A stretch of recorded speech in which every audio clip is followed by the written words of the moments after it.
हमारे साथ आचार्य सैवी सिंह जी भी जुड़ी हुई हैं।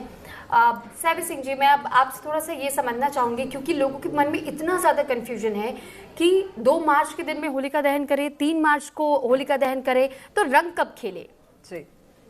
Surabhi ji, thank you for your question. देखिए, सबसे पहले तो मैं ये चाहती हूँ कि होली का पर्व आ रहा है, खुशियों का पर्व आ रहा है, अपने परिवार के साथ, अपने दोस्तों के साथ खुशी से इसे मनाइए और आपके मन में जो भी चिंताएं हैं, जो भी परेशानियां हैं, उन्हें थोड़ा सा दूर कर दीजिए, कंफ्यूजन को खत्म कर दीजिए और सपरिवार खुशी से पर्व को मनाइए। देखिए, इस बार इंपॉर्टेंट चीज ये है कि वैसे तो अगर 3 तारीख को चंद्र ग्रहण नहीं पड़ता तो ऐसे में 3 तारीख को होली का पर्व जो है वो मनाया जा सकता था, लेकिन क्योंकि शास्त्रों में कहा जाता है कि चंद्र ग्रहण के समय पे कोई भी शुभ कार्य जो है वो नहीं किया जाता या फिर सांसारिक कार्य जो है वो नहीं किए जाते हैं, इसी वजह से 3 तारीख को आपको सबसे पहले रंगों का जो पर्व है होली वो आपको नहीं खेलना है, यानी कि इस वर्ष होली जो है वो 4 मार्च को मनाई जाएगी। तो सबसे पहले ये कंफ्यूजन दूर कर दीजिए कि होली किस दिन है।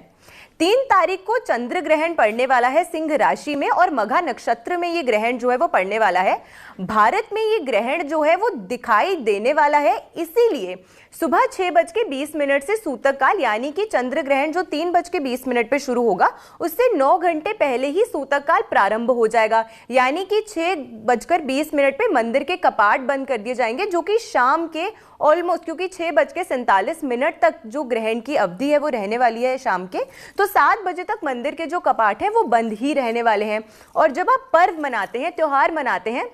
तो ऐसे में कई सारे लोग पर्व की शुरुआत जो है वो भगवान के साथ रंग की होली खेलकर, पुष्पों की होली खेलकर शुरू करते हैं, इसीलिए 3 तारीख को इस वर्ष जो है वो होली का पर्व नहीं मनाया जाएगा। अब बात आती है कि इस वर्ष के दौरान दूसरा महत्वपूर्ण क्वेश्चन ये है कि होलिका दहन कब है।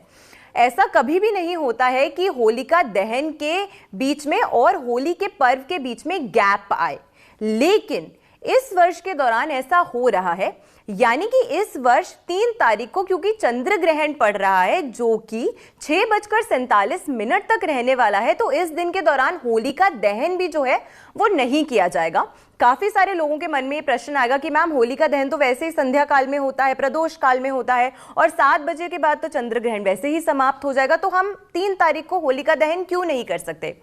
होलिका दहन करने की तिथिगण मान्यता होती है कि एक सबसे पहले पूर्णिमा तिथि जो है वो होनी चाहिए, प्रदोष व्यापिनी होनी चाहिए और भद्रा रहित तिथि होनी चाहिए। लेकिन धर्म हिंदू शास्त्र ये भी कहता है कि अगर आपको पूर्णिमा तिथि के दिन भद्रा रहित तिथि नहीं मिल सकती है तो पूंछ की भद्रा में आप पूर्णिमा तिथि के दौरान होलिका दहन जो है वो कर सकते हैं, यानी कि इस वर्ष 2 मार्च को होलिका दहन जो है वो संध्या काल के समय, प्रदोष काल के समय, शाम के 7 बजे से लेकर मध्य रात्रि के बीच में किया जा सकता है। 3 तारीख को ना